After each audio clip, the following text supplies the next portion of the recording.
अच्छा जी, हम लोग खड़े हुए हैं मकई के एक छोटे से खेत में। यहाँ पे पहाड़ है और उसके अंदर उन्होंने थोड़ी सी जगह क्लियर करके मकई लगाई हुई है। अब मकई जो है एक बहुत से लिहाज से एक स्पेशल ऑर्गेनिज्म है। पहली बात तो ये है कि मकई हमारे बरसगीर की अपनी फसल नहीं है। एक्चुअली मकई उगाते थे एज़टेक लोग मैक्सिको अमेरिका में लोग मकई उगाते थे। जब स्पेनिश वहाँ पे पहुँचे तो वहाँ से वो मकई लेके आए और उन्होंने सारी दुनिया में मकई फैला दी। ठीक है, मकई की खास बात यह है कि इसमें मेल और फीमेल फ्लावर्स अलग अलग होते हैं। यहाँ पे टिप के ऊपर आप देखें तो ये सारे जो नज़र आ रहे हैं ये मेल फ्लावर्स हैं।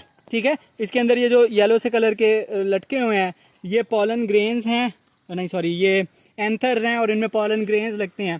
उसके मुकाबले में फीमेल फ्लावर यहाँ पे नीचे होता है। जो आपने सिट्टा खाया हुआ है तो उसमें ये जो ऊपर से बाल निकलते हैं जो बाद में ब्राउन कलर के हो जाते हैं, ये एक्चुअली स्टाइल है, फ्लावर का स्टाइल है। सारी डंडियाँ बाहर निकली हुई हैं, इनके ऊपर पॉलन ग्रेन्स बनते हैं, फर्टिलाइजेशन होती है और उसके रिस्पॉन्स में फिर नीचे बीज बनते हैं।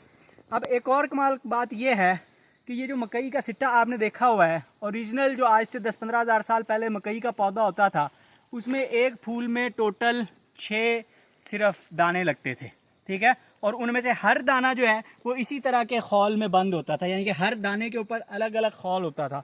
तो बेसिकली एज़टेक्स ने, जो एज़टेक वहाँ के बाशिंदे थे, कॉमन जो मैक्सिको के लोग थे, उन्होंने इसकी ब्रीडिंग करवा के इसको जनाब इस तरह से सिलेक्शन की उसकी कि अल्टीमेटली अब क्या है कि अब वो सारे बीज एक ही खौल के अंदर बंद होते हैं, जिस खौल को उतारना, ऊपर से छिलके उतारना आसान है और हम इसको फिर उगा के और खुशी खुशी मकई की रोटी खा सकते हैं। हम सेलेक्टिव ब्रीडिंग किस तरह कर सकते हैं? सेलेक्टिव ब्रीडिंग ऐसी होती है ना कि अपनी मर्जी का जो प्लांट ज़्यादा आपके इजी टू एक्सेस बीज बना रहा है उसकी ब्रीडिंग करवाते हैं हर नस्ल में, और जो मुश्किल से ब्रीडिंग, जिसके बीज मुश्किल से निकलते हैं उसको हम अगली नस्ल में ग्रो नहीं करवाते, और उसकी वजह से आफ्टर सम टाइम आपके पास जो पौधे आते हैं उनमें ज़्यादा बीज, ज़्यादा बड़े बीज और ज़्यादा आसानी से एक्सेस होने वाले बीज मिलते हैं। मतलब ये ऊपर से यहाँ से ये इसके एंथर उसकी ज़रूरत नहीं है।